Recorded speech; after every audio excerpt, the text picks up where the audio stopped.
قبلہ کی مجلس کے بعد، قبلہ کے جانے کے بعد اب یہی مجلس بچی ہے جس سے کچھ استفادہ حاصل ہو جاتا ہے۔ سرکار مولا حسین آپ لوگوں کو سلامت رکھیں۔ کٹ کر زبان میں سمیت مار بار بار، سرکار سماعت کیجئے گا، بار بار کٹ کر زبان میں سمیت مار بار بار بولی کروں گی ذکر علی یار بار بار بار بار بار دعائیں لینے کی تھی، بھائیوں سے دعائیں لینے کی، خاص طور پر قبلہ سے بزرگوں سے دعائیں لینے۔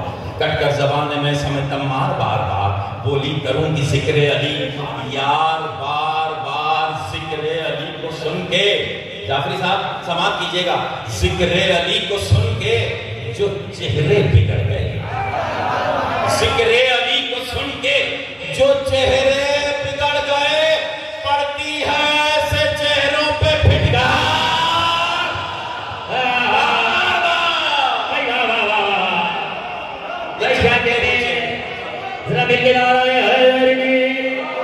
یہ روشن چہرے، یہ چمکتے ہوئے چہرے، پڑتی ہے ایسے چہرے پھٹکار بار پھٹکار۔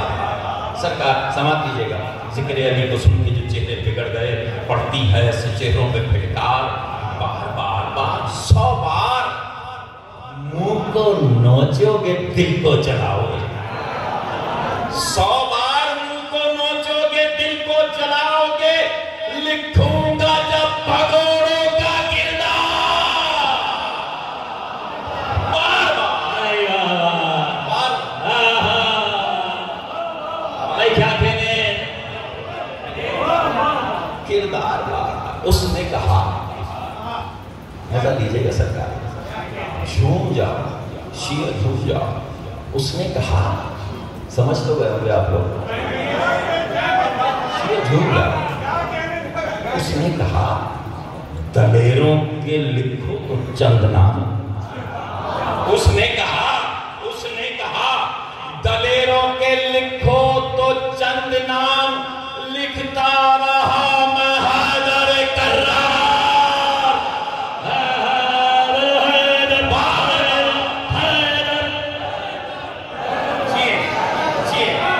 لکھتا رہا میں حیدر کرار، بار بار بار بار لکھتا رہا میں حیدر کرار۔ ایک بار جس نے اپنے دل کا چھالا پھوڑ رہا ہوں سرکار، آپ بھی پھوڑ لیجئے گا، ایک بار جس نے دل کو دکھایا بطول کے، ایک بار جس نے دل کو دکھایا بطول کے، اس پر چلے گی حیدری تلوار بار بار، اس پر چلے گی حیدری تلوار بار بار بار بار بار بار۔ سرکار آخری تو شعر فرماتے ہیں، اس پر چلے گی حیدری تلوار بار بار، تم لکھ رہے ہو ایسوں کو جرار بار بار،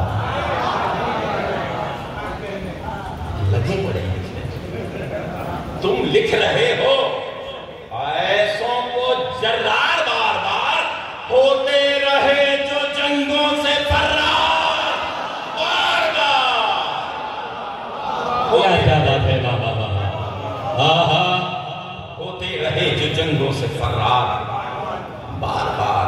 آخر شعر پڑھتے سے پہلا، نوکر بنائے جانے کے لائق نہیں تھے جو، نوکر بنائے جانے کے لائق نہیں تھے جو، تم نے بنایا ایسوں کو سردار، اور اس پر بار بار بار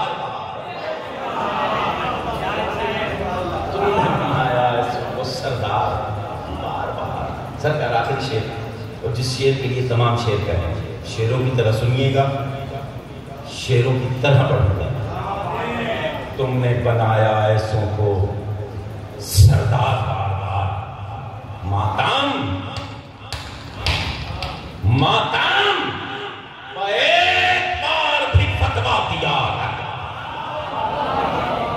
ماتم ایک بار بھی فتویٰ دیا، اگر لعنت کریں گے تم پہ عذاب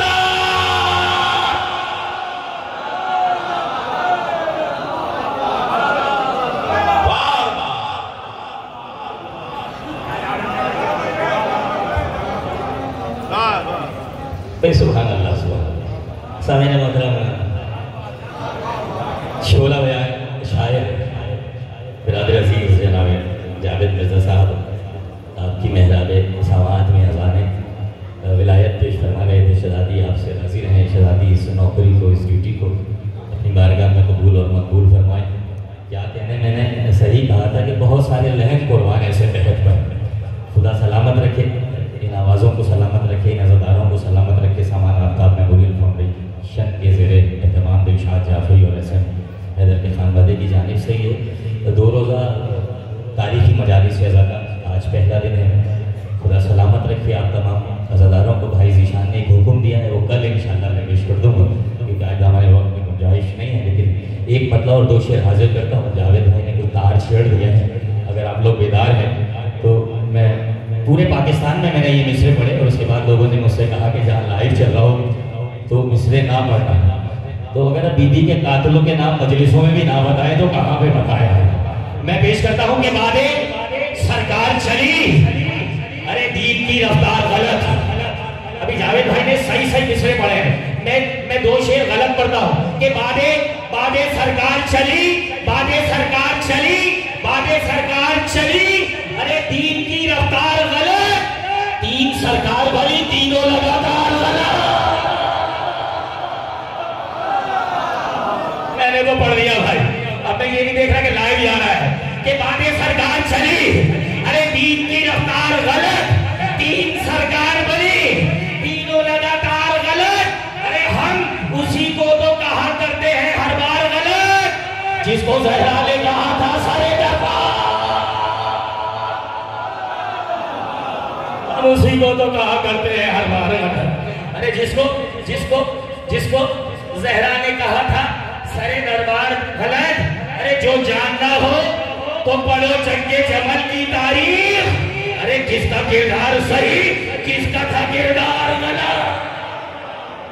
بسد ادب، بسد خلوص، بسد احترام، حرف التماس لے کر پڑھ رہا ہوں مملکت ولایت کے 1 نمبر خطیب، محقق، ادیب، اسکالر، ایک ایسے قلمکار، خوبصورت طب اللہن کے قلمکار ہے، ایک علمی، ایک ادبی، ایک مذہبی گھرانے کے کہ ایک معروف و مقبول شخصیت ہے جن کا نام 21ویں صدی کے افق پر خطابت کے حوالے سے، شاعری کے حوالے سے 21ویں صدی کے افق پر اپنی گوری آب و تاب کے ساتھ جلوہ افروز ناشر ولایت مولا کائنات جناب ڈاکٹر ماجد رضا عبدی صاحب قبلہ تشریف لا رہے ہیں اور آج کس پہلی مجلس سے ازا خطاب فرمائیں گے. ذرا مل کے نعرہ تکبیر. تھک گئے ہو کیا؟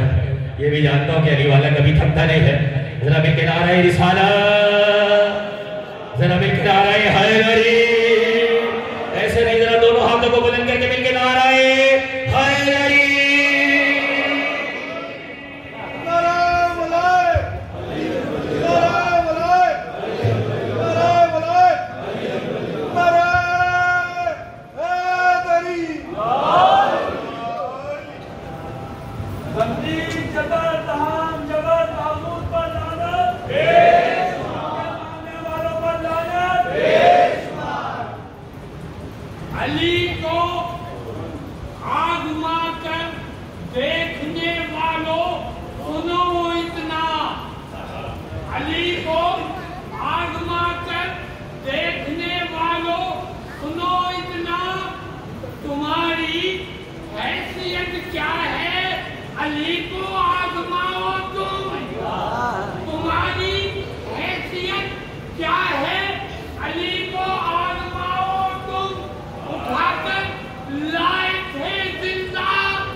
أعوذ بالله السميع العليم من الشيطان اللعين الرجيم.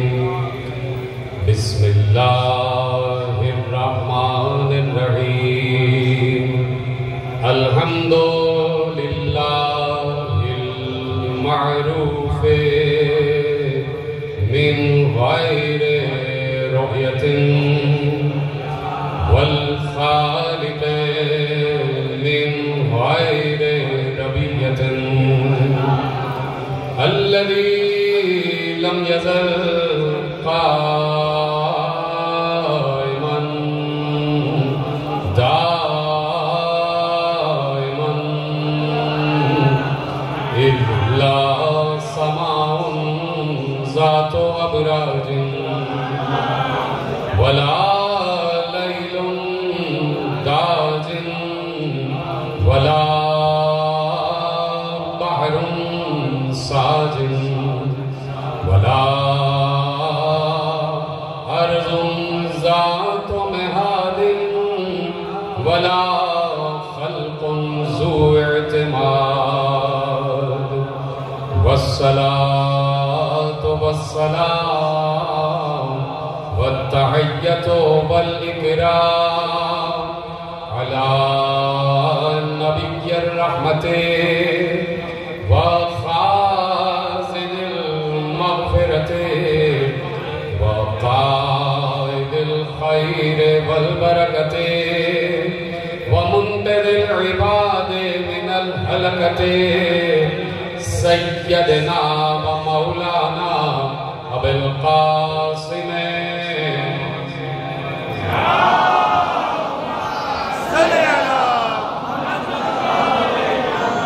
وأهل بيته الطيبين الطاهرين المعصومين المظلومين المنتخبين المنتجبين الذين أذهب الله عنهم الرجس وطهرهم تطهيرا.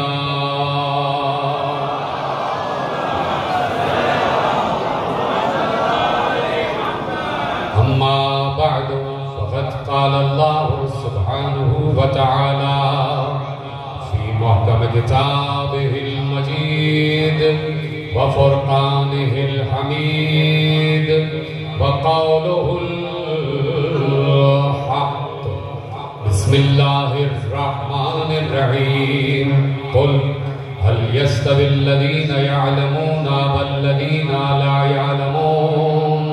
صلوات پڑھے محمد و آل محمد.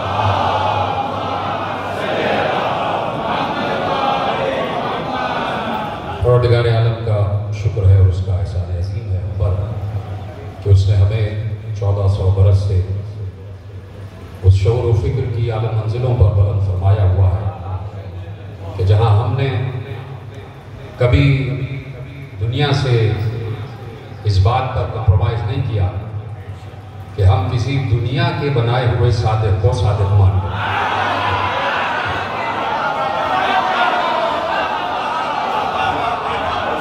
ہم نے ہمیشہ انہیں صادق مانا ہے کہ جنہیں اللہ نے صادق مانا ہے اور ہم عالم اسلام سے بھی یہی توقع کرتے ہیں کہ وہ بھی انہیں ہی صادق مانے کہ جن صادقوں کا ذکر قرآن میں ہے. اور قرآن کا دامن اتنا کوتاہ نہیں ہے، اتنا چھوٹا دامن نہیں ہے کہ وہ لفظ صادق کی تفسیر اور تشریح اپنے دامن میں نہ رکھتا. قرآن نے جب کہا ہے کہ سچوں کے ساتھ ہو جاؤ تو دیکھیے 1400 برس سے قرآن کہہ رہا ہے. 1400 برس ہو گئے قرآن کو ظاہری طور پر نازل ہوئے ہوئے، تو قرآن 1400 برس سے آپ سے بھی کہہ رہا ہے، مجھ سے بھی کہہ رہا ہے، حنفیوں سے بھی کہہ رہا ہے، حنبلیوں سے بھی کہہ رہا ہے، مالکیوں سے بھی کہہ رہا ہے، شافعیوں سے بھی کہہ رہا ہے، نصیریوں سے بھی کہہ رہا ہے، غالیوں سے بھی کہہ رہا ہے، مقصروں سے بھی کہہ رہا ہے، مرجعیوں سے بھی کہہ رہا ہے، واقفیوں سے بھی کہہ رہا ہے، ملا سے بھی کہہ رہا ہے، مفتی سے بھی کہہ رہا ہے، عالم سے بھی کہہ رہا ہے، عالم سے بھی کہہ رہا ہے، ایک عام انسان سے بھی کہہ رہا ہے، ایک خاص انسان سے بھی کہہ رہا ہے، استاد سے بھی کہہ رہا ہے، شاگرد سے بھی کہہ رہا ہے، ایک عمومی طور پر بھی کہہ رہا ہے اور خصوصی طور پر بھی کہہ رہا ہے اور بار بار کہہ رہا ہے سچوں کے ساتھ ہو جاؤ. بار بار کہہ رہا ہے. ابھی جاوید مرزا صاحب نے بار بار کہا نا، تو بار بار قرآن کہہ رہا ہے سچوں کے ساتھ ہو جاؤ، سچوں کے ساتھ ہو جاؤ، سچوں کے ساتھ ہو جاؤ، سچوں کے ساتھ ہو جاؤ. تو اب ہمارا یہ حق بنتا ہے کہ ہم اللہ سے ہر اس آیت کے پڑھنے کے بعد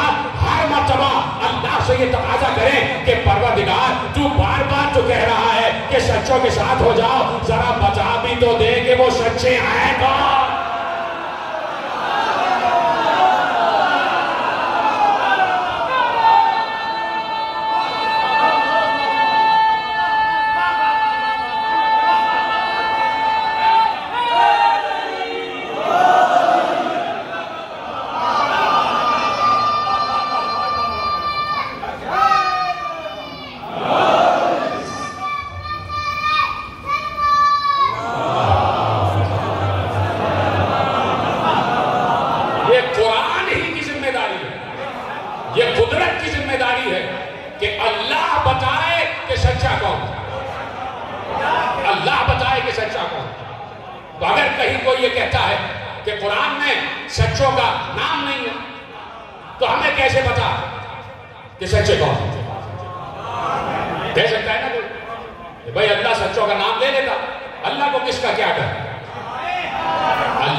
چوتھی رات بچہ کہے گا کہ بابا آپ کہتے تو ہیں دودھ پی کے سو، کہیں سے آپ دودھ لا کے نہیں دیتے۔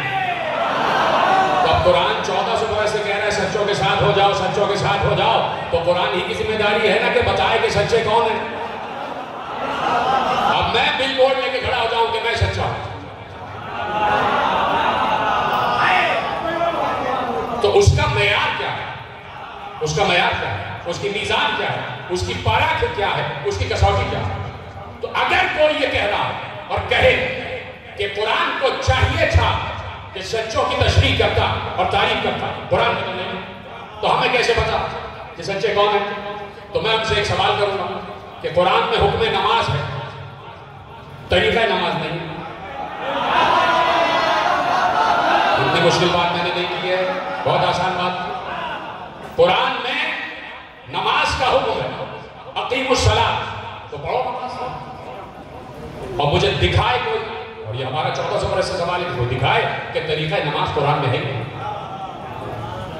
روزہ کب کھولنا ہے قرآن نے نشانی بتا دی، ٹائم نہیں بتایا کہ بھئی اگر جون میں پڑ جائے تو اس ٹائم میں، اگر جولائی میں پڑ جائے تو اس ٹائم میں، اور جنوری میں پڑ جائے تو یہ ٹائم۔ تقویم دے دیتے آپ ٹائم نہیں۔ روزہ کھولو، نشانی بتا دی، نماز کی نشانیاں بتا دی، 3 وقت پڑھنا۔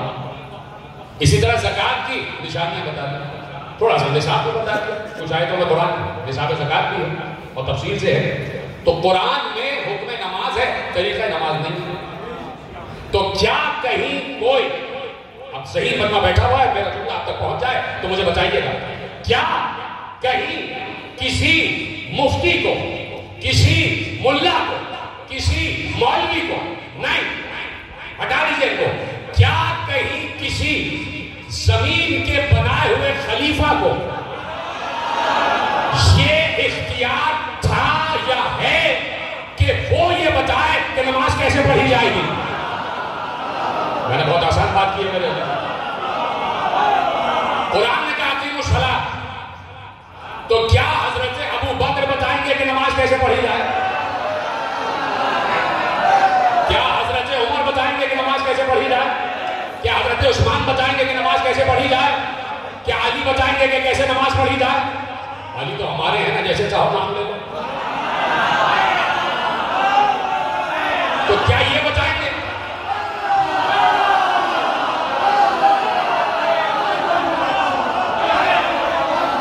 کون بتائے گا طریقہ نماز؟ تو کوئی صحیح آدمی اگر ہے کہیں بیٹھا ہوا تو وہ یہی کہے گا حکم نماز اللہ کی طرف سے ہے تو طریقہ نماز بھی اللہ بتائے گا. بات میں کہہ چکا، یقین فرمائے میں بات کہہ چکا لیکن آپ پہنچے نہیں. میں کہہ چکا جو مجھے کہنا تھا کہ ہر ذہین آدمی جو یہ کہے گا کہ حکم نماز اللہ کی طرف سے ہے تو وہ یہی کہے گا کہ طریقہ نماز بھی اللہ بتائے گا. ہم شیطان سے نہیں پوچھیں گے نماز کیسے پڑھی جائے، حالانکہ وہ نماز پڑھتا تھا.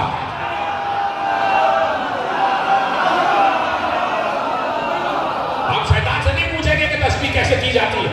ہم شیطان سے نہیں پوچھیں گے کہ تقدیس کسے کہتے ہیں، حالانکہ وہ تسبیحات اربع بھی پڑھتا تھا، سجدہ بھی کیا اس نے. تو ہم شیطان سے نہیں پوچھیں گے کہ سجدے میں کیا پڑھا جائے. تشہد بھی پڑھا ہے شیطان نے، اس سے نہیں پوچھیں گے کہ تشہد میں کیا پڑھا جائے.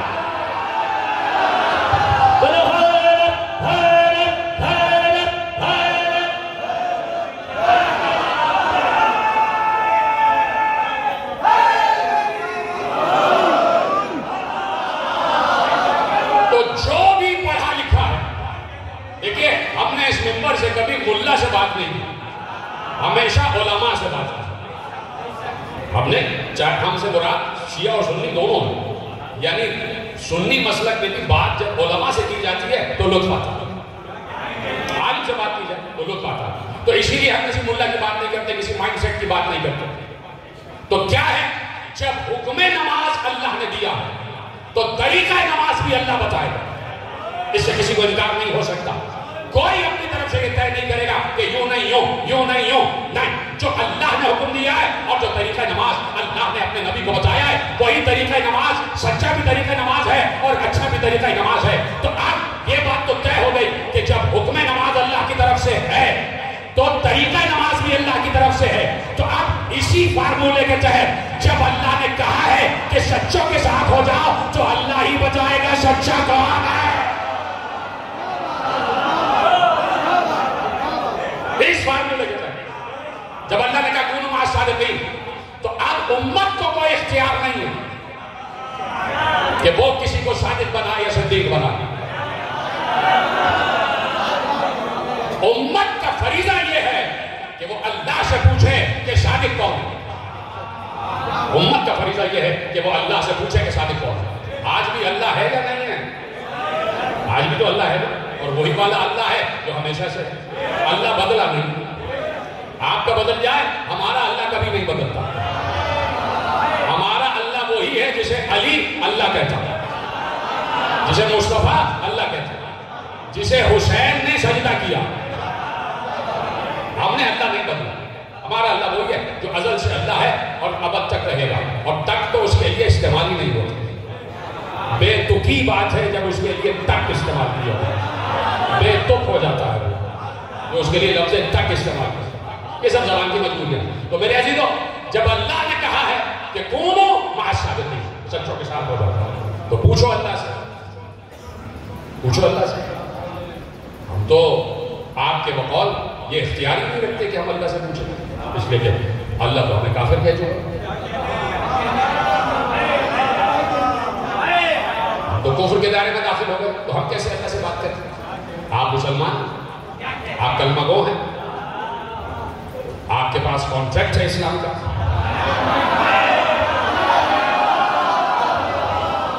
کانٹریکٹر ہیں آپ، اسلام کے کانٹریکٹر ہیں.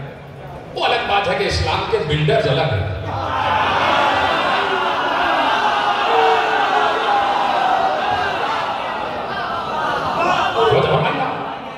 تو پوچھیں. پوری عالم اسلام کی ذمہ داری ہے کہ جب قرآن نے کہا ہے کہ کونوا مع الصادقین تو اللہ سے پوچھو کہ یا اللہ صادق کون ہے. 5 وقت جاتے ہو نماز پڑھنے کے لیے، یہ پوچھ نہیں سکتے اللہ سے؟ ذرا میرا ساتھ دیتے جائیں گا. 5 وقت جاتے ہو نماز پڑھنے، پوچھو اللہ سے. اللہ کا گھر ہر محلے میں بنا ہوا. اپنے گھروں کو اللہ کا گھر کیوں نہیں بنا دیتے؟ ہر محلے میں اللہ کا گھر ہے اور ہر محلے میں ایک نہیں 10 اللہ کے گھر ہے. تو جاؤ کسی وقت بھی جا کے اللہ سے پوچھو. اور اگر لوگوں کے درمیان جماعت میں اتنے لوگوں میں پوچھنے میں شرم آتی ہے تو تہجد میں پوچھ لو، اکیلے میں پوچھ لو نا. اللہ سے تنہائی میں بات کرو، گفتگو شنید کرو. سنو کی شنید کی تو بات ہی نہیں آتی. پہلے گفت تو کرو، پہلے بات تو کرو. شنوائی کی بات تو بعد میں آئی، جاؤ اللہ سے پوچھو۔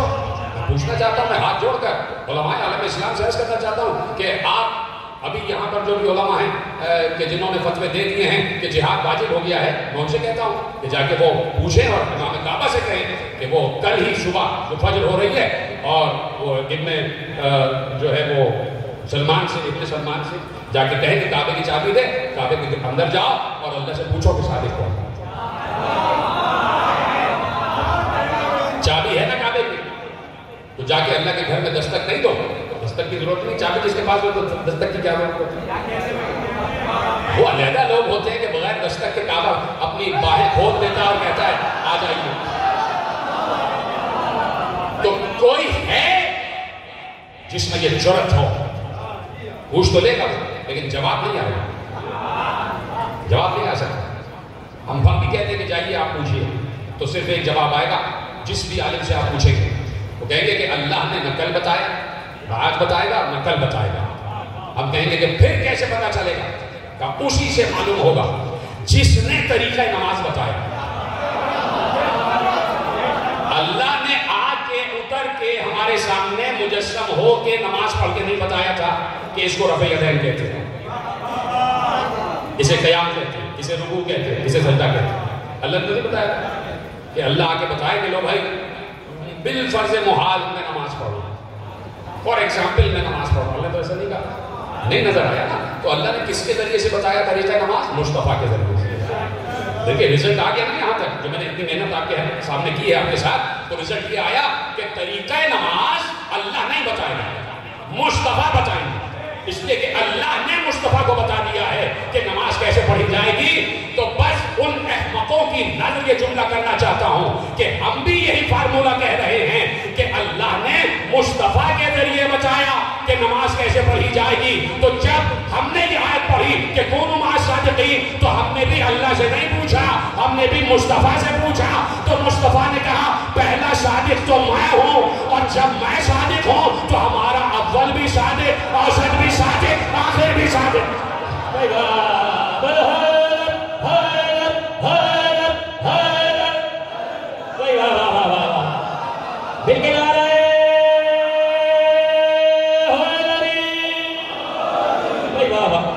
ہمارا پہلا بھی صادق، اوسط بھی صادق، آخر بھی صادق، ہم کل کے کل محمد۔ تو اگر ایک محمد صادق ہے تو اب امت کی ذمہ داری یہ ہے کہ وہ ہر دور میں خلیفہ نہیں محمد تلاش کرے۔ امت کی ذمہ داری کہ وہ ہر دور کا محمد تلاش کرے، ہر دور کا صادق تلاش کرے۔ اور یہی ہمارے موضوعات ہیں جن پر ہم مسلسل گفتگو کر رہے ہیں اور بتا رہے ہیں امت کو کہ ہماری ذمہ داری، میں بار بار یہ جملہ کہتا ہوں اور آپ کے حوالے کرتا ہوں کہ امت کو ہم یہ بتا رہے ہیں کہ اگر کوئی ٹھیکیدار ہے اسلام کا تو وہ ہم ہیں، اس لیے کہ یہ ٹھیکہ ہم نے زبردستی نہیں دیا، پیغمبر نے غدیر کے بعد ہمیں یہ ٹھیکہ دیا۔ اب ٹھیکے سے آپ پریشان ہوئے کہ صاحب یہ کیا ہے؟ میں اچھے معنوں میں استعمال کرتا ہوں اور میں پیغمبر کی حدیث آپ کے حوالے کرتا ہوں کہ پیغمبر نے کہا من کنت مولا فہذا علی مولا، اس کے فوراً بعد کہا کہ یہ جو میں نے کہا ہے یہ جو لوگ یہاں موجود ہیں وہ ان کو بتائیں جو موجود نہیں ہیں۔ آپ سمجھے گا کہ یہ جو ذمہ داری ہے یہ ہماری ذمہ داری ہے کہ ہم امت کو بتاتے جائیں کہ صادقین کون ہیں، امت کو بتاتے جائیں کہ سچ کہاں پر، امت کو بتاتے جائیں کہ حق کہاں پر، امت کو بتاتے جائیں کہ جھوٹ سے دوری کہاں پر، امت کو بتاتے جائیں کہ مکر کہاں پر ہے، امت کو بتاتے جائیں کہ ظلمت کہاں پر ہے، امت کو بتاتے جائیں کہ اندھیرا کہاں پر ہے، اور اسی طریقے سے امت یہ سمجھتی جائے کہ نور کہاں پر ہے، سویرا کہاں پر ہے، سچ کہاں پر ہے، صداقت کہاں پر ہے۔ اور تیزی سے بات آگے بڑھ رہی ہے، اپنے دائرے وقت میں گفتگو کو کامل کرنا ہے اور مسلسل آج کل اور پرسوں 3 مجالس آپ کے حوالے ہوں گی، اور خدا کا شکر ہے کہ آپ پرچہ دمہ تشریف فرما ہیں اور بتا رہے ہیں کہ جس کی فکر سے ہم تعلق رکھتے ہیں آج اسی کا دن ہوگی۔ فقہ حنفی بھی ہے، فقہ مالکی بھی ہے، فقہ شافعی بھی ہے، فقہ حنفی بھی ہے، فقہ مالکی بھی ہے، فقہ شافعی بھی ہے، فقہ حنبلی بھی ہے، سب ہے۔ فقہ صادق بھی ہے،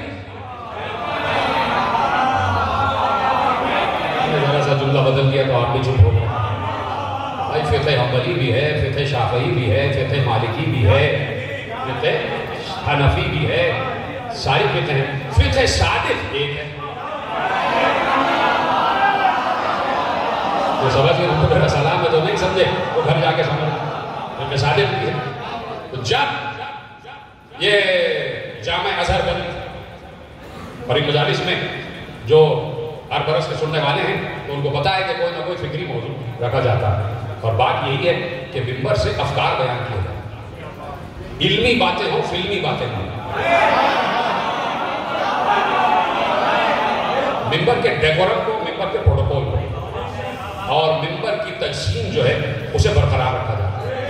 وہ جو علامہ رشید الرابی علی اللہ مقامہ سے لے کے علامہ ضمیر اختر نقوی علی اللہ مقامہ اور علامہ طالب جوہری علی اللہ مقامہ تک رہا, جو منبر کا ایک ٹکڑا, منبر کا کی ایک تہذیب, منبر کا ایک تمدن, منبر کی ایک ثقافت کہ کم از کم بسم اللہ الرحمن الرحیم تو کہنا آتا ہے.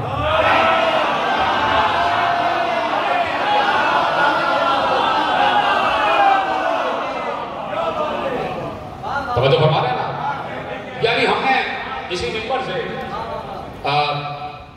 نثر میں جو نصائی جسے کہتے ہیں اس میں محسن نقوی شہید کو بھی سنا کہ کیا اعلیٰ پائے کے مصرے اور کیا اردو محلہ کے مصرے, جہاں سے شاعروں کو فکر ملتی تھی اور شاعروں کو الفاظ ملتے تھے. جو ایک جوش ملی آبادی کا ایک تسلسل تھا اور جو ڈکشن تھا وہ محسن نقوی تک آیا, اور وہ جس ادب سے اور جس طریقے سے منبر سے فضائل پڑھتے تھے ایک ہی جگہ ٹھہر کے, ادھر سے ادھر سے ادھر نہیں. یہ نہیں ہوتا ہے منبر, منبر میں نہیں ہوتا کہ آپ ادھر ٹہلتے بھی جا رہے ہیں ادھر ٹہلتے بھی جا رہے ہیں. جو منبر ہے اس کا ایک طریقہ ہے, اس کا ایک تقاضا ہے, اور وہ نمونہ عمل ہوتا ہے, وہ نمونہ عمل ہوتا ہے. تو اسی لیے میں نے کہا کہ اس منبر نے 1400 برس اپنی ذمہ داریاں ادا کی ہیں اور بتایا ہے کہ موضوعات منبر کے کیا رہتے ہیں. دیکھیے باتیں عام سی ہے, میں صرف آپ کے درمیان بیٹھ کے بول رہا ہوں, میں یہاں بیٹھ کے نہیں بول رہا ہوں, آپ کے درمیان بیٹھ کے بول رہا ہوں.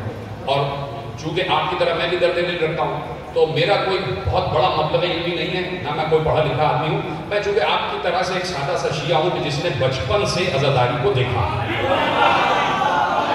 شرناٹی میں کیوں ہو رہے, بچپن سے عزاداری کو دیکھا, وہ تو کروا رہے ہیں. تو اب جس نے بچپن سے عزاداری کو دیکھا اس نے عزاداری کے اس قافلے کو بڑے تقدس کے ساتھ رواں ہوتے ہوئے دیکھا کہ جس طریقے سے, جب مجھے 5 منٹ دیں گے اگر آپ دیکھیے, ہمارے محترم دوستوں نے مرکزی عزاداری سیل قائم کیا ہے, تو اس میں جناب محسن نظر صاحب بھی ہیں, ہمارے یاسر شاہ صاحب ہیں, وسیم جناب وسیم رضوی صاحب جو صاحب بیاض ہیں, ہمارے جاوید مرزا صاحب ہیں, یقیناً اس میں عارف رضا صاحب بھی شامل ہو جائیں گے, اور آپ سب حضرات اس میں شامل ہوں گے. اس میں کوئی عہدہ نہیں ہے, انہوں نے مجھے بتایا یہ سب اس میں شامل ہیں جن کے دل میں عزاداری کے ریوائول کی ایک تمنا ہے, اس تقدس کی ایک تمنا ہے کہ جو ہم دیکھتے رہے, جو روحانیت ہم دیکھتے رہے.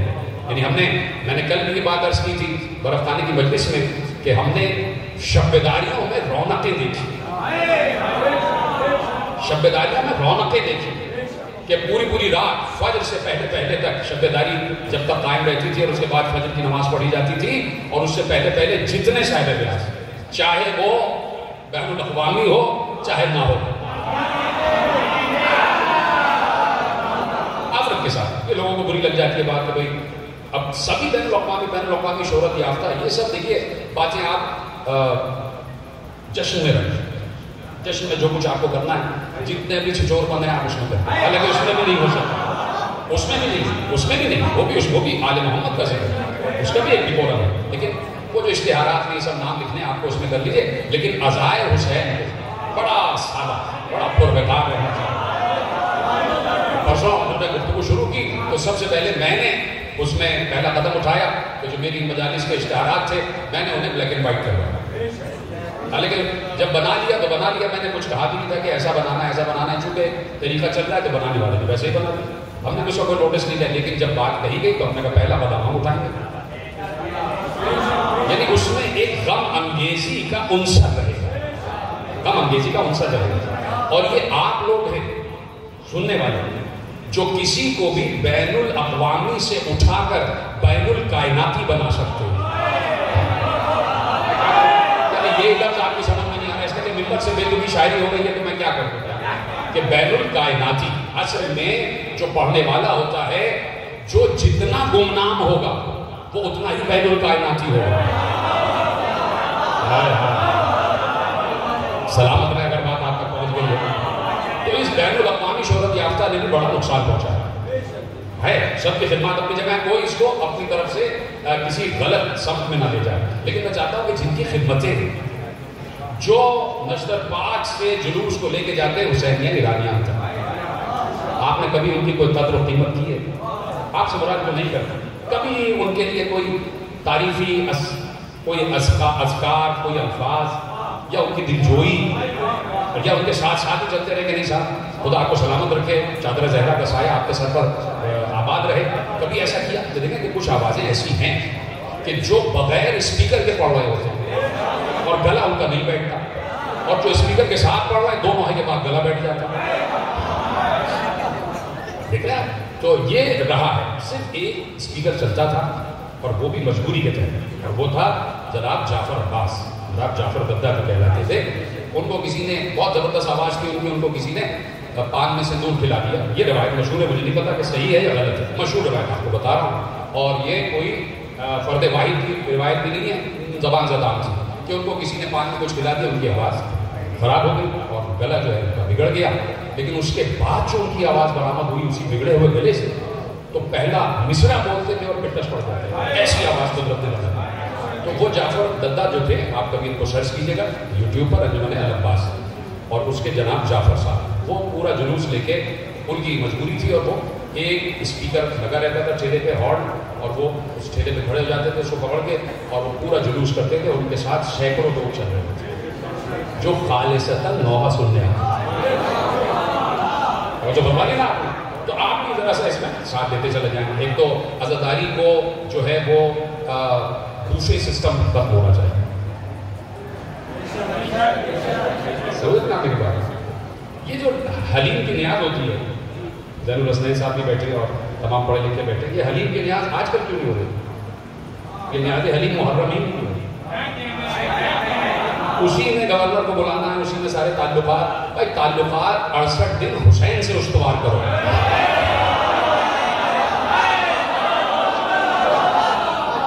اس میں سب شامل ہو جائے، آہستہ آہستہ یہ پیغام آگے بڑھتا چلا جائے، اس میں سب شامل ہو جائے. تو اسی لیے میں نے کہا کہ ان موضوعات، یہ جو خاص طور پہ موضوعاتی مجالس ہوتی ہیں، ان میں سب کو آنا چاہیے تاکہ معلوم ہو کہ یہ قافلہ عزاداری نہیں، یہ قافلہ صداقت کیسے بڑھا ہے. اتنی آسانی سے نہیں بڑھا ہے، اتنی آسانی سے نہیں. میں نے کل جملہ عرض کیا تھا اور وہیں سے گفتگو آگے بڑھاتا ہوں کہ ایک پوری نسل ہے کہ جس نے علم کو پروان چڑھایا اور اللہ نے اس نسل کا ساتھ دیا. اسی لیے اللہ نے کہا قل هل يستوي الذين يعلمون والذين لا يعلمون انما يتذكر اولو الالباب. ان سے پوچھئے کہ کیا عالم اور جاہل برابر ہو سکتے ہیں؟ گفتگو شروع ہو گئی امام پر اور مشکل سے 20 یا 25 منٹ بات کرنی ہے آپ سے. ان سے پوچھئے کہ کیا عالم اور جاہل برابر ہو سکتے ہیں؟ دیکھیے سب کا جواب ہے نفی میں. آپ سب نے گردن ہلا دی، نہیں، عالم اور جاہل برابر نہیں ہو سکتے. جب برابر نہیں ہو سکتے تو افضل کون ہے؟ تھک گئے شہزاد، تھک گئے. آپ ٹینشن میں آ جاتے ہیں جب پیغامات کی باتیں کرو. اب چونکہ یہ 3 حوالے ہیں اور شروع سے 3 حوالوں سے ہی بات ہو رہی ہے، تو دیکھ رہے ہیں 3 کیمرے لگے ہوئے ہیں. ہمارے یہاں تو خیر 12 کیمرے اور وہ 14 کیمرے ہو جاتے ہیں اور وہ ایک کیمرے سے ملا رہتا ہے. تو ایک تو یہ لائف والا سسٹم بھی ختم ہونا چاہیے. اس وجہ سے بھی لوگ گھروں میں بیٹھے رہتے ہیں، یہ لائف سن لیں گے. اب یہ سن رہے ہیں، اس میں چائے بھی پی رہے ہیں، باتیں بھی ہو رہی ہیں، ایک دوسرے کے تعلیم بھی ماری جا رہی ہے. ارے یہ کیا پڑھ دیا، ارے تو میں کہہ رہا ہوں اس میں بے لگ جاتا ہے. یہ سب ہو رہا تھا. یہ سب جو ہے وہ کرکٹ کے میچ کی طرح یہ لوگ بیٹھ کے گھروں میں دیکھ رہے ہوتے ہیں، جو ابھی بھی دیکھ رہے ہیں. جیسے کرکٹ کا میچ دیکھتے ہیں اس وقت لائیو تقریب بھی دیکھی جائے، اور جو دیکھ رہے ہیں میں ان کو کہہ رہا ہوں تم بھی دیکھ رہے ہو، تم بھی دیکھ رہے ہو، تم بھی دیکھ رہے ہو. تمہیں یہ توفیق نہیں دی مولا نے کہ تم مزہ خانے میں آتے. سن لیا؟ تو اب یہ چیزیں ہیں کہ جو آگے بڑھنی چاہیے اور آپ کے دم سے انشاءاللہ یہ عزاخانہ اور یہ عزاداری بڑھتی رہے گی آگے بحکم امام زمانہ. تو اس لیے بات شروع ہو رہی ہے اور میرے ساتھ دیتے جائیے. جب یہ بات طے ہو گئی کہ عالم اور جاہل برابر نہیں ہے، میں صرف عالم اسلام کی بات نہیں کر رہا، بین الکائنات کی بات کر رہا، اس پورے گلوب کی بات کر رہا کہ اس میں اگر عیسائی سے پوچھیں وہ بھی کہے گا عالم و جاہل برابر ہے، یہودی سے پوچھیں وہ بھی کہے گا عالم و جاہل برابر ہے، ہندو سے پوچھیں وہ بھی کہے گا عالم و جاہل برابر ہے، کسی جاہل سے پوچھیں وہ بھی کہے گا عالم و جاہل برابر ہے۔ ایسے بے دلی سے مجھے داد نہ دے، خدا کے نہیں تو داد ایسے ہی رہنے دے، مگر مجھے بڑے دل کے ساتھ، بڑے دل جمائی کے ساتھ میرے ساتھ بات کریں۔ اگر کسی جاہل سے بھی کہے اور آگے بولے، کسی جاہل سے بھی کہے وہ بھی کہے گا عالم اور جاہل برابر نہیں۔ جب یہ بات طے ہو گئی کہ عالم اور جاہل برابر نہیں ہے تو اطہر جعفری صاحب تو اس میں افضل کون ہے؟ یہ پہلا اسٹیپ تو آ گیا نا کہ عالم اور جاہل برابر نہیں ہے، تو اب اس میں افضل کون ہے؟ سب کا ایک ہی نتیجہ ہوگا عالم، عالم افضل، عالم افضل۔ تو بھائی یہ بات تو شیطان جیسے جاہل کو بھی معلوم تھی کہ جو افضل ہوتا ہے وہی خلافت کا حقدار ہوتا ہے۔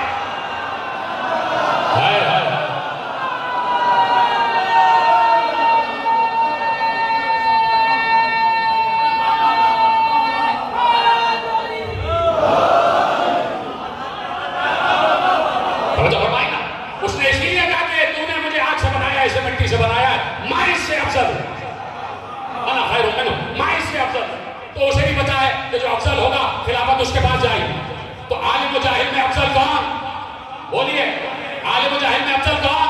عالم۔ تو جب عالم افضل تو عالم ہی صاحب مسند ہوگا، عالم ہی صاحب منبر ہوگا۔ اگر سبھی میرا ساتھ دیتے تھے تو وہ جملہ مجھے کہنے کی زحمت نہ ہوتی کہ بھائی جب بات طے ہو گئی کہ عالم و جاہل میں عالم افضل تو عالم ہی صاحب مسند ہوگا، عالم ہی صاحب منبر ہوگا، عالم ہی صاحب فضیلت ہوگا، عالم ہی صاحب عہدہ ہوگا، عالم ہی صاحب منصب ہوگا۔ تو اب یہ بات بھی آپ ہی کے بزرگوں نے لکھ دی بسط ادب کہ کسی کے آفینوں کو ٹھیس نہ لگ جائے۔ یہ بات بھی آپ ہی کی کتابوں میں لکھی ہے کہ کسی نے ایک مرتبہ نہیں 70 مرتبہ کہا تھا کہ اگر یہ نہ ہوتے تو ہم ہلاک ہو جاتے۔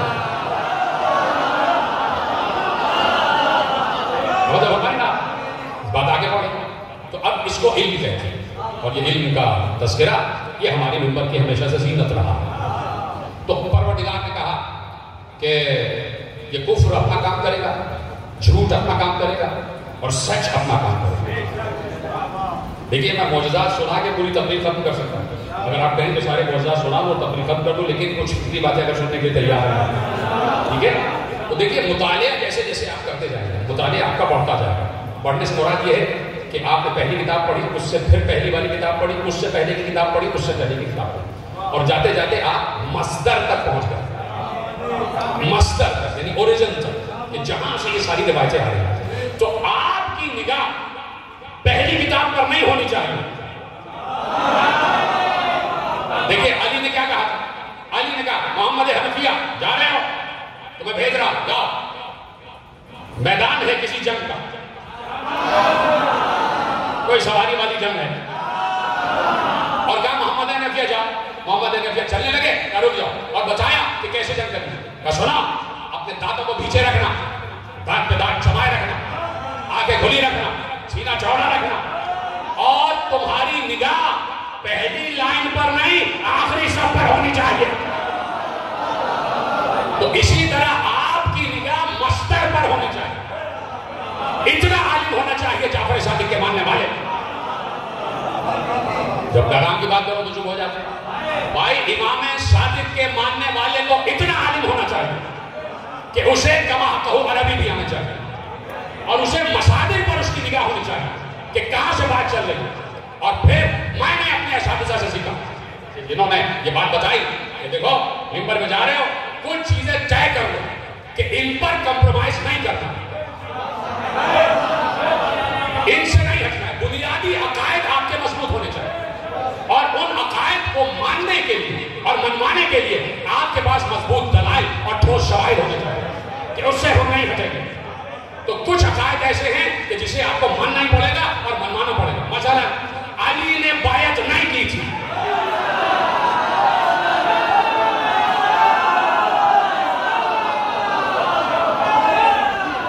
اس لیے کہ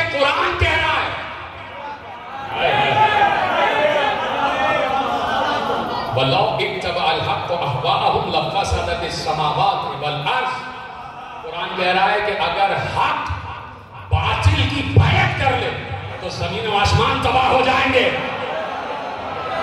تو اب کہا انہوں نے کہ طے کر لو کہ اس پر کوئی بات نہیں. اس پر اگر تمہارے مکتب کا بھی کوئی عالم لکھ بیٹھا ہو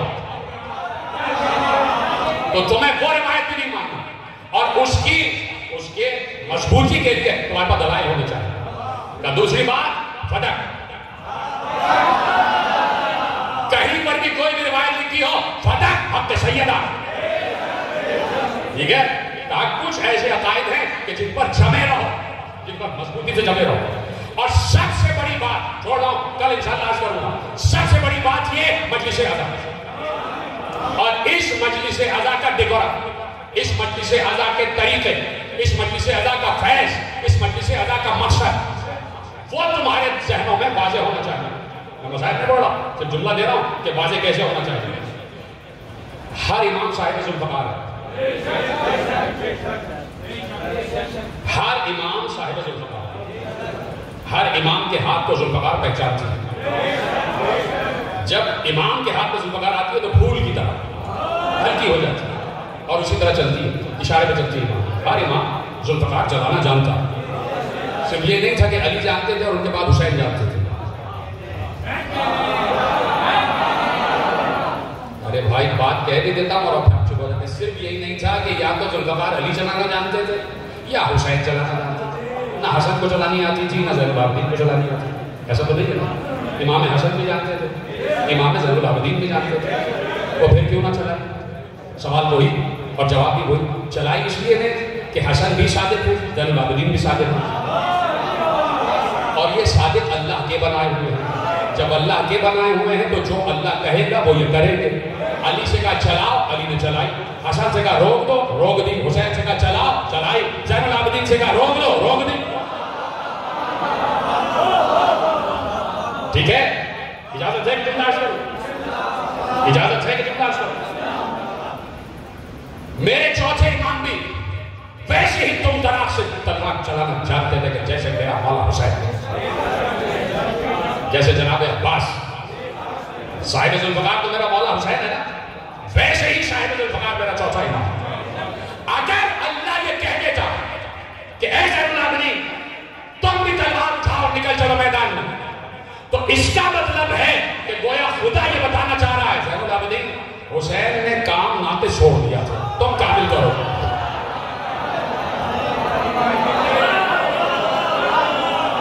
نہیں بہت دیر میں پہنچ رہے ہیں. جو جنگ حسین ابن علی نے کی ہے وہ قیامت تک یادگار رہے گا. اب اس کے بعد کسی حملے کی ضرورت ہی نہیں, اب اس کے بعد کسی حملے کی ضرورت ہی نہیں. وہ آخری کام وہ ہے جو اللہ کا ہاتھ آگے کرے گا. وہ ایک وار ہے جو اپنے انتظار میں ہے. جملہ دو اور آپ کی اجازت ہو یہاں سے وہاں تک. ارے بھائی ایک جملہ دے رہا ہوں, سفر پر حضرات بیٹھے, جاوید مرزا صاحب بیٹھے, واسف بھائی جملہ لے جائیے. یہ تو دور غیبت ہے نا, یہ جو دور غیبت ہے 329 ہجری سے لے کر اور اس کے بعد آج تک, اور جب 360 آئی ہے اور غیبت کبریٰ شروع ہوئی ہے اس کے بعد سے آج تک امام غائب نہیں ہے. ذیشان بھائی غائب نہیں, یہ غائب نہیں, امام غائب نہیں ہے. جملہ دو اور اجازت ہے. عرفان حیدر صاحب بھی آ جائیں تو جملہ دو, ذرا صلوات پڑھیں محمد والے. دیکھیے یہ ایک نقطہ ہے جو حوالے کا ہے. آ جائیے عرفان حیدر صاحب, خدا آپ کو سلامت رکھے. توجہ ہے, آپ سنیے گا, ہے نا میرے ساتھ موجود سب ایک طرف دیکھتے ہیں. پھر جملہ بول رہا ہوں کہ یہ جو 1100 برس سے اوپر ہو گئے, یہ غیبت کا طویل زمانہ, اگر بات سمجھ میں آ جائے تو بتا دیجیے گا بات سمجھ میں آ گئی. یہ غیبت نہیں ہے, امام غائب نہیں ہے, یہ چراغ بجھایا گیا. ہائے ہائے ہائے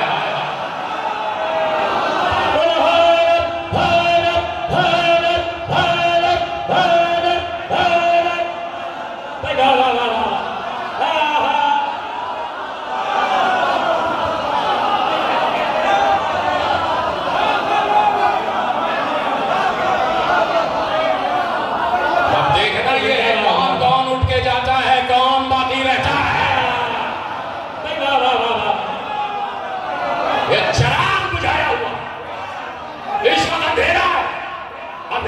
اس لیے کہ اگر شرما کے رکے ہوئے ہو،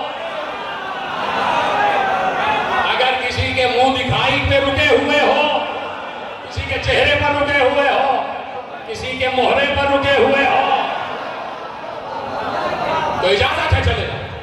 تو یہ دور غیبت، عصر غیبت، وقت معلوم تک چراغ بجھا ہوا. اب اس چراغ بجھے ہوئے وقت میں عمر سعد بھی حملہ کرے گا، شیب بھی حملہ کرے گا. اور پھر جب یہاں سے کتابیں پڑھتے ہوئے مساجد تک جاؤ گے تو بہت سی روایتیں ایسی ملیں گی جو ایمان کو ڈگمگا دینے والی روایتیں ہوں.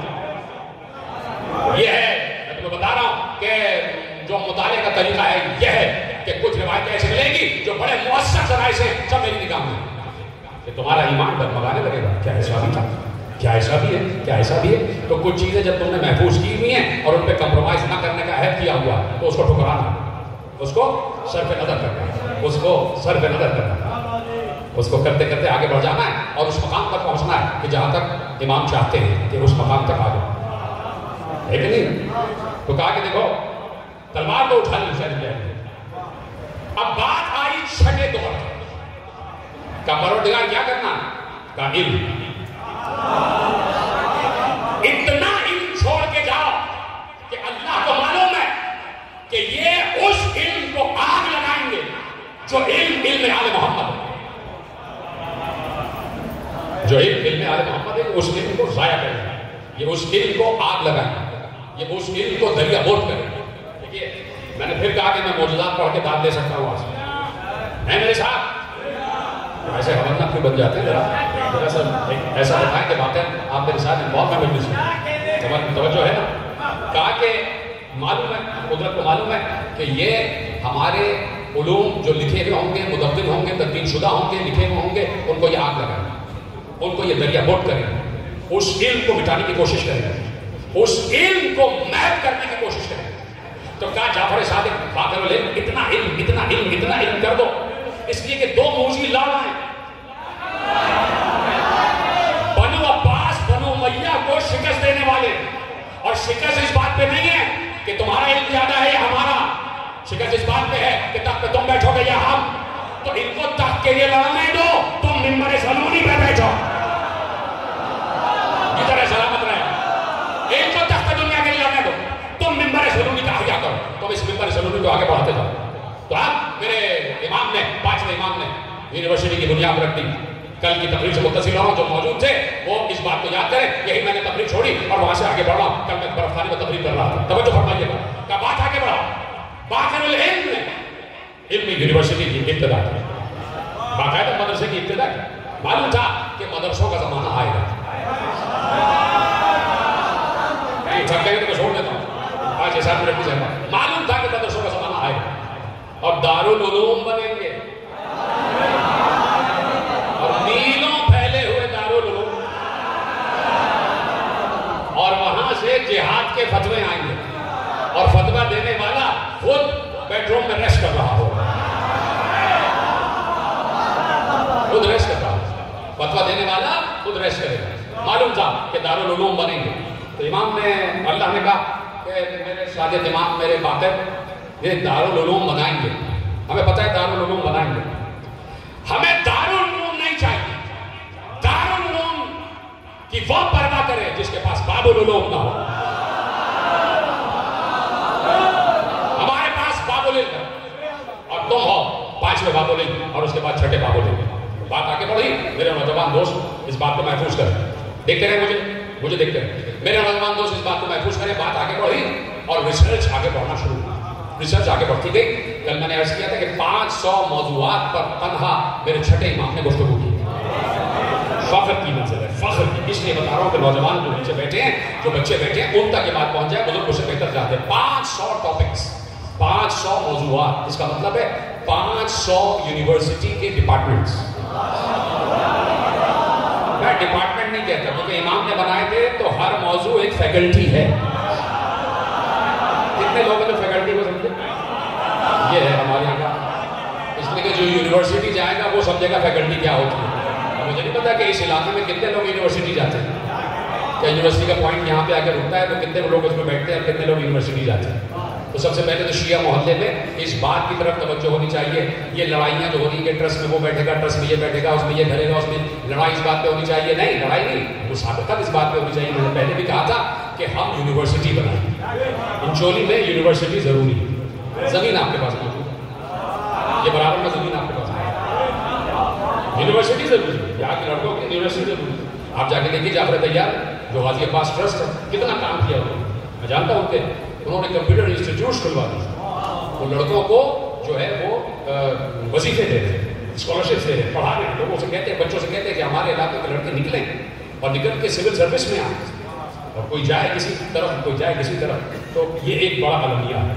اور اس محلے میں باب العلم یونیورسٹی کا ذکر ہو رہا ہے. وہ یونیورسٹی کہ جو میرے مولا ساجد نے قائم کی. اب میں صرف ایک جملہ آپ کے حوالے کرتا ہوں جو نوجوان بیٹھے ہیں کہ دیکھیے, فخر کریں اس بات کا. تقریباً 50 رسالے, 50 میگزینس. ہماری بھائی جانتے ہیں ایسے بات ہے, ریسرچ ان کا بھی ٹاپک رہا ہے, اور یونیورسٹی کے بارے میں تحصیل ہے. ریسرچ پیپرز آج کہلاتے ہیں ریسرچ پیپرز. ریسرچ پیپرز یا تو ایم فل کے ہوتے ہیں, یا پی ایچ ڈی کے ہوتے ہیں, یا ڈی ایل ایڈ کے ہوتے ہیں. اور ان ریسرچ پیپرز میں صرف پریکٹیکل نہیں ہوتا, اس میں ایک نتیجہ بھی دیا جاتا ہے.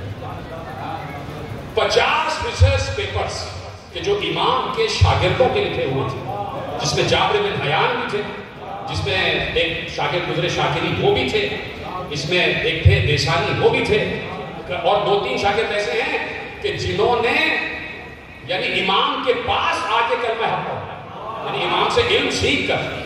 امام نے ان کو یہ نہیں بتایا کہ اللہ کون ہے, اس دلیل سے اللہ کو ثابت کیا جائے گا, کیا ضرورت ہے, اور یوں ہے, اور اسلام یہ ہے, اور اسلام یہ ہے.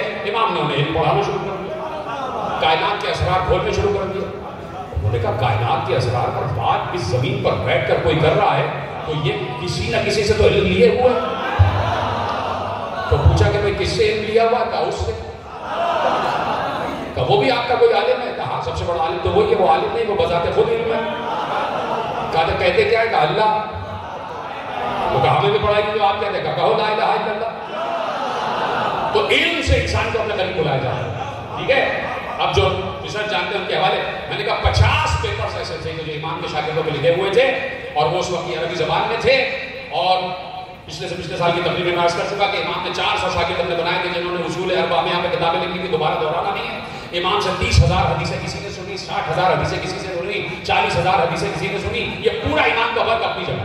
اور امام نے جو لیٹسٹ علوم پر بات کی ہے وہ 50 رسالے لکھے گئے, صرف 50 وہ کہ جو دستیاب ہو سکے. رسالے تو بہت سے لکھے گئے تھے, وہ 50 رسالے آج جرمنی میں جرمن زبان میں ٹرانسلیٹ کر کے پڑھائے جائے. کچھ امام کے شاگردوں کے مینوسکرپٹس ایسے ہیں کہ جو برٹش لائبریری میں رکھے ہیں. ہم جب یہ بات کہتے ہیں کہ وہ فائدہ اٹھاتے ہیں, انہوں نے بیسکس لے لیا, انہوں نے اوریجن لے لیا, انہوں نے بنیاد لے لی, انہوں نے فارمولہ لے لیا, اور اسے چیزیں آگے بڑھاتے ہیں. ٹھیک ہے. اتنی عقل. اور دیکھیے امام نے ہمیشہ خط کرنا ہوا, کل انشاءاللہ یہ سے بات آگے بڑھے گی کہ امام نے, ہر امام نے کہا ہے کہ ہمیں ہمیشہ انسان کے ذہن کی سطح کے مطابق بات کرنی ہے. جو سطح سے ہے, قدر علوم ہے, جو ان کا مطلب علم ہے, اس کے حساب سے بات کرنی ہے. وہ بات نہیں کرنی ہے کہ بات سمجھ ہی نہیں آئے اور بات آگے نکل جائے. امام نے صرف ایک بات کی, کر دو بات اگر اجازت, اگر سمجھ میں آ جائے تو بتائیے گا, اور نہیں تو میں اس وقت معجزات کے ڈھیر میرے پاس لگے, میرے ذہن میں بہت سے معجزات ہیں کہ پڑھوں اور آپ سنتے رہیں, لیکن یہ فکری بات آپ سنیں.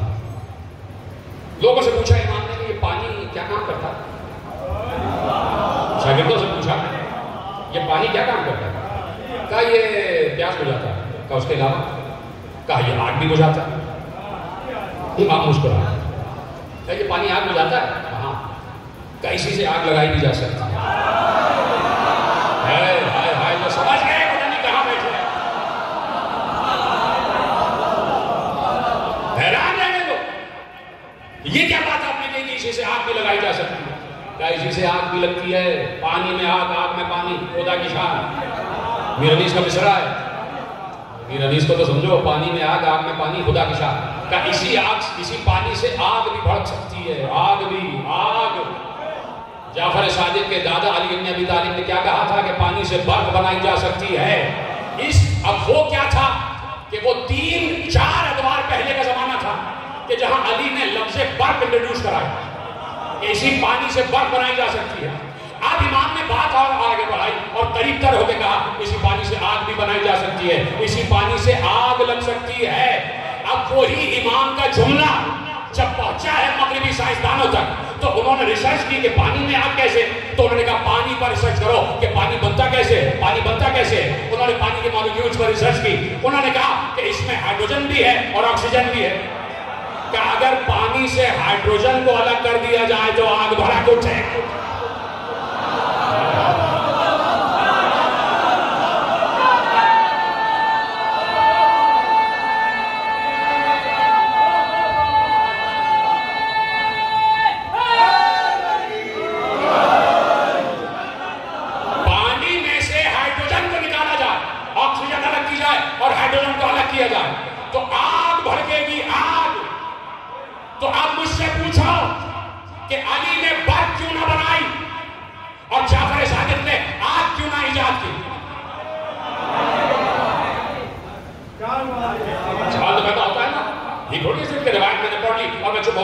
سرشار ہو گیا, میں نے رقص شروع کر کے شہباز قلندر کی طرح کہ بھائی ہو گیا بات. نہیں, کیوں ہے, کیوں نہیں برق بنا, کیوں نہیں آگ پانی سے کیوں نہیں نکالی, کیوں نہیں نکالی, ہائیڈروجن کو الگ کیوں نہیں کیا. جب بتا نہیں کہ الگ کر دو تو آگ نشٹ ہو گئی, تو الگ کیوں نہیں کیا. الگ نہیں کیا تو نہیں کرنا چاہیے تھا, نہیں کرنا چاہیے تھا. میرے امام نے الگ نہیں کیا تو نہیں کرنا چاہیے تھا, اس لیے الگ نہیں کیا کہ اب الگ ہو گیا تو تم نے ہائیڈروجن بم بنا لیے. کوئی سمجھ رہا ہے بات, کوئی نہیں سمجھ رہا, مجھے نہیں پتا کہ بات پہنچ رہی ہے. اس طرف امام نے ذہن انسانی کو منتقل نہیں ہونے دیا. جہاں یہ بات جس ڈائنامائٹ بنایا اس کا نام مجھے نہیں پتا کیا تھا اس ملوچ کا. اس نے تو کہا کہ اگر مجھے پتا ہوتا کہ یہ ڈائنامائٹ کا ایسا غلط استعمال کریں گے تو میں کبھی ڈائنامائٹ بناتا. اس نے انسان کی بلا و بہبود کے لیے ڈائنامائٹ بنایا کہ تمہیں اتنے بڑے بڑے پہاڑ کھودنا پڑتا ہے, تمہارے پاس اوزار نہیں ہے, تو اس نے ڈائنامائٹ بنا دیا. اس کو کیا پتا کہ اس سے غلط استعمال کرے گا. امام کو پتا تھا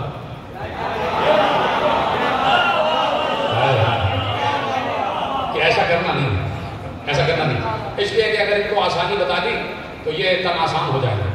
ہم نے ان کے بدن کی ترقی نہیں چاہی, ہم نے ان کے دماغ کی اور ان کی روح کی ترقی چاہی. ہم چاہتے ہیں کہ یہ زمین کو ایسے تلاش کرے بات ختم ہو گئی. علی نے کہا کہ میں اسے پوچھا, میں سوال کرتا, اسے سوال کروں, سلونی اسے سوال کروں. علی نے کیا کہا کہ میں زمین میں ان راستوں سے واقف ہوں جو راستے آسمان کی طرف جاتے ہیں. آپ کو غلط جملہ بتایا گیا کہ علی نے کہا کہ میں زمین کے راستوں سے زیادہ آسمان کے راستوں سے واقف ہوں. نہیں, میں زمین کے ان راستوں سے واقف ہوں جو راستے آسمانوں کی طرف جاتے ہیں. اسی کو آج کی سائنس کہتی ہے کہ کچھ پورٹلز ہیں اس دنیا میں کہ اگر آپ ان پورٹلز تک پہنچ جائیں اور وہاں جا کے کھڑے ہو جائیں تو آپ اتنے ہلکے ہو جائیں گے کہ آپ کو وہ پورٹلز آسمانوں کی طرف لے جائیں گے. تو اپنی روح کو اتنی طرف دو کہ تم خود پرواز کر سکو, تمہاری روح پرواز کر سکو. تو کتنے لوگ ہیں کہ جو امام کی معرفت کے ساتھ ضرور سکتے ہیں. اسی لیے کہا زیارت پہ جا رہے ہو, جا رہے ہو, کیا نیت ہے؟ بھائی وہ دیکھو ان سے کہا ہے کہ یار میرا ہوٹل اچھا ہو, کھانا وانا اچھا, سواریاں اچھی, سب شامل ہے, سواریاں اچھی, اور ہو کے آ گئے. کیا دیکھا؟ بھائی بہت اچھا کھانا تھا, بہت اچھی سواری, بہترین انتظام, کیا زیارت ہے. اور یہ دیکھو تصویر, امام کہاں, جس کی زیارت کے لیے گئے وہ کہاں, اس سے کتنا قرب ہوا, کتنی باتیں کی تنہائی. 3 بجے رات تہجد کے وقت کون گیا غریبا, اور کس نے تنہا بیٹھ کر حسین ابن علی سے باتیں کی. کس نے پوچھا حسین سے کہ کربلا میں کیا ہوا. کس نے پوچھا ابوالفضل عباس سے کہ مولا ہاتھ کٹ گئے تو کیا محسوس ہوا. کس نے حسین ابن علی کو جا کے یہ کہا مولا تجھے تیری 4 برس کی یتیمہ کا پرسا, مولا تجھے تیرے جلے ہوئے خیام کا پرسا. کہتے ہیں لوگ, یقیناً میں سب کو نہیں کہتا, بہت سے لوگ ہیں بہت صحیح زیارتیں کر کے آتے ہیں, لیکن بات یہی ہے کہ باتیں کرو, پتہ چلے کہ امام کا غم. آج بھی اس امام کی شب شہادت ہے کہ جس کی فقہ سے ہم متصل, فقہ صادق, کہ جس نے ہمیں جینے کا شعور دیا, جس نے ہمیں بتایا کہ تشیع کتنا عظیم مذہب ہے. آپ نے مرثیے میں سنا نا، ایک مرتبہ شاگردوں کے ساتھ بیٹھے ہوئے تھے. یہ ہے قد، یہ ہے حسد. کس چیز سے حسد؟ میرے مولا صادق نے کوئی بڑی عمارت نہیں بنائی تھی، کوئی بہت بڑا تاج محل نہیں بنایا تھا، کوئی بہت بڑا ان کے پاس کوئی سرمایہ نہیں تھا، کوئی بلڈنگز نہیں تھی، کوئی سرمایہ، کوئی وراثت، کوئی جائیداد، کوئی جاگیریں، کوئی زمینیں نہیں تھیں. میرے مولا صادق کے پاس علم تھا اور حسن تھا. علم اور حسن تھا، کچھ نہیں تھا. کوئی ملک کے سربراہ نہیں تھے. اور وہی امام اپنے مدرسے میں بیٹھے ہوئے ہیں. کیا پڑھا رہے تھے؟ علم پڑھا رہے تھے. وہی مدرسہ کہ ایک طرف مدرسہ ہے، بیچ میں دیوار ہے، اور پیچھے زنان خانہ ہے، اہل حرم ہے، رسول کی بیٹیوں کا مستقبل ہے. اسی گھر سے ملا وہ مدرسہ، وہی جس میں اہل حرم رہ رہے تھے. کیا قد تھی، کیا حسد تھی. کیا کہہ رہے تھے میرے مولا صادق کہ ایک بار چاروں طرف سے مدرسے کو گھیر کر چاروں طرف سے مشعلیں پھینکی گئی، جلتی ہوئی آگ پھینکی گئی. نہ معلوم اس آگ میں کیسا زہر تھا کہ پورے گھر کو آگ میں لپیٹ لے گئی. آگ لگانے والا کیا یہ نہیں جانتا تھا کہ پیچھے خواتین بھی ہے؟ ہائے ہائے کہتے رہے. میں نے کہا نا یہ معرفت ہے. آگ لگانے والے کو یہ نہیں معلوم تھا کہ خواتین کی گودیوں میں ننھے بچے بھی. معلوم تھا، یقیناً معلوم تھا. تو ہم یہی تو کہتے ہیں کہ جب تک مصائب کا انکار ہوتا رہے گا آگے مصائب آتے ہی رہیں گے. ایک بار جعفر صادق کے گھر میں آگ لگائی گئی، آگ تو بجھ گئی، جعفر صادق کو بھی غضب نہیں پہنچی. دامن جل گیا امام صادق کی ابا کا. کچھ شاگردوں کے دامن بھی جلے. سب نے امام کو چاروں طرف سے گھیر لیا اور امام کو بچا لیا. گھر میں لگنے والی آگ کو بھی بجھا دیا گیا.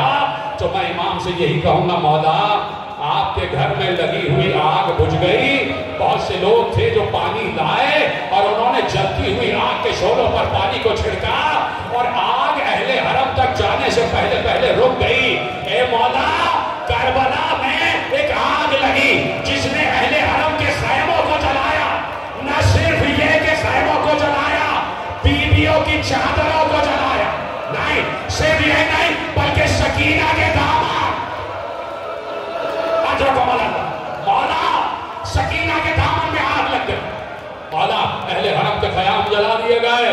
یقیناً جعفر صادق میرے مولا کو شام غریبہ یاد آئی کہ ہاں اسی طرح زینب کے خیموں میں آگ لگائی گئی. ایسے ہی سکینہ کا دامن جلا. نہیں، صرف یہی نہیں، میں کہوں گا مولا آپ کے ابا کا دامن ذرا سا کونا جلا تو محبوں نے بجھا دیا. ذرا کربلا میں آئیے. راوی کہتا ہے کہ میں نے ایک بلند قامت بیوی کو دیکھا. ایک آخری جملہ، میں نے ایک بلند قامت بیوی کو دیکھا. وہ کسی جلتے ہوئے خیمے کی طرف جا رہی تھی، لیکن آگ کی لپٹیں اتنی تیز تھی کہ وہ بیوی پھر پلٹ کے واپس آتی، پھر آگے جاتی، پھر شعلے بھڑکتے، وہ بیوی واپس آتی. میں سمجھا کہ آپ اس خیمے میں اس بیوی کی کوئی قیمتی شے رہ گئی ہے جو وہ لینا جانا چاہتی ہے. وہ کہتا ہے میں دیکھتا رہا. ایک بار اس بیوی نے آسمان کی طرف روک کر کے کہا، یا علی ادرکنی. بیوی نے یا علی کا نعرہ لگایا اور چلتے ہوئے شعلوں میں داخل ہوئی، خیمے میں گئی. وہ راوی کہتا ہے میں کھڑا رہا کہ دیکھو یہ بیوی باہر آتی ہے یا نہیں. اب جو میں نے دیکھا میرا کلیجہ پھٹ گیا کہ بیوی کی پشت پر ایک 24 برس کا جوان اور وہ بچ جانے والا امام. میں کہوں گا مولا صادق آپ کا دامن چلا، بہت بچانے والے تھے. ارے زین العابدین کو زینب بچا رہی ہے، امامت کو بچا رہی ہے. ماتم حسین.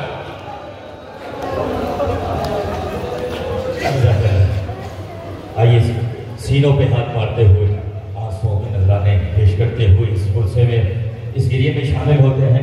میں درخواست گزار ہوں ازائی عہد کا ایک بشیر، حسینیت کا سفیر عرفان ازا جناب عرفان ہے میرے سے.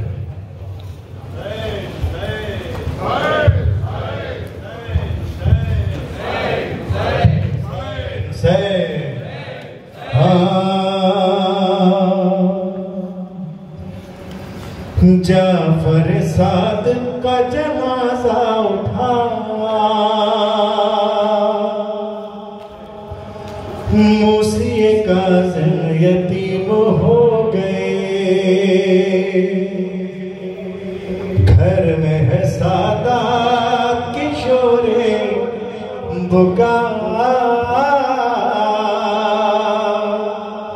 موسی کاظم یتیم ہو گئے، جعفر صادق کا جنازہ اٹھا، موسی کاظم یتیم ہو گئے، جعفر صادق کا جنازہ اٹھا، موسی کاظم یتیم ہو گئے، گھر میں ہے سادات کے شور پکار، موسی کاظم جعفر صادق کا جنازہ، موسی کاظم یتیم ہو گئے، اور مولا میرے سر تک قدم ہفتے آپ، مجلس شبیر کی رونق تھے آپ، مولا میرے سر تک قدم ہفتے آپ، مجلس شبیر کی رونق تھے آپ، روتے تھے آتی تھی جب کربلا، موسی کاظم ہو گئے، جعفر صادق کا جنازہ اٹھا،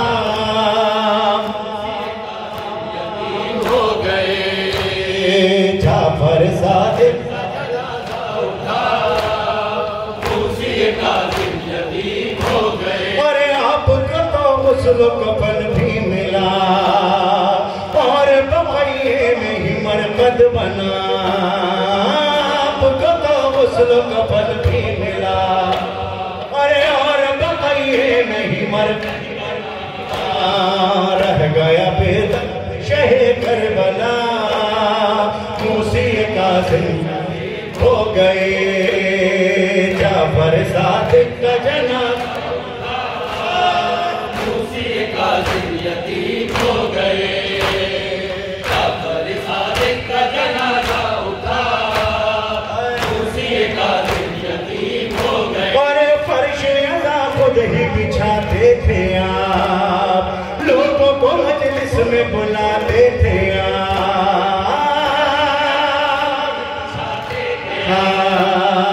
لوگوں کو مجلس میں بلاتے تھے آپ، رو کے یہ خود کہتا ہے فرش عزا، موسی کاظم ہو گئے، جعفر صادق کا جنازہ اٹھا، سلامت رہیے، موسی کاظم یتیم ہو گئے، جعفر صادق کا جنازہ اٹھا، موسی کاظم یتیم ہو گئے، اور بابا کے پہلو میں ہی تربت بنی، بنت نبی کی ہے لحد ساتھ ہی، بابا کے پہلو میں تربت بنی، بنت نبی کی ہے لحد ساتھ ہی، روئیں گی تا حشر تمہیں فاطمہ، موسی کاظم ہو گئے، جعفر صادق کا جنازہ، ماتم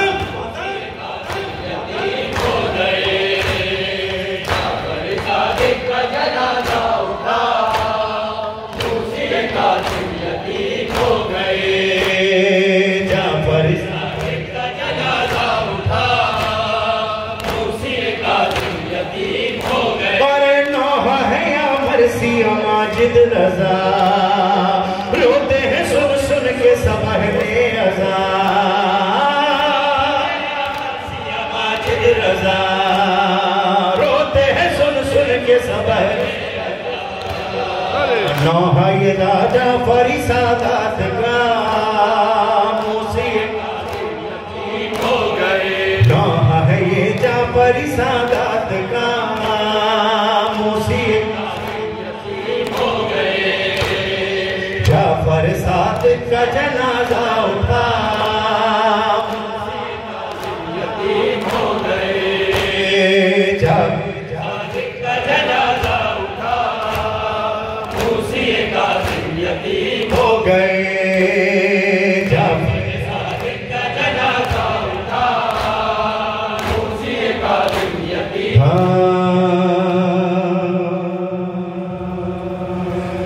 زندان کی تاریکیوں میں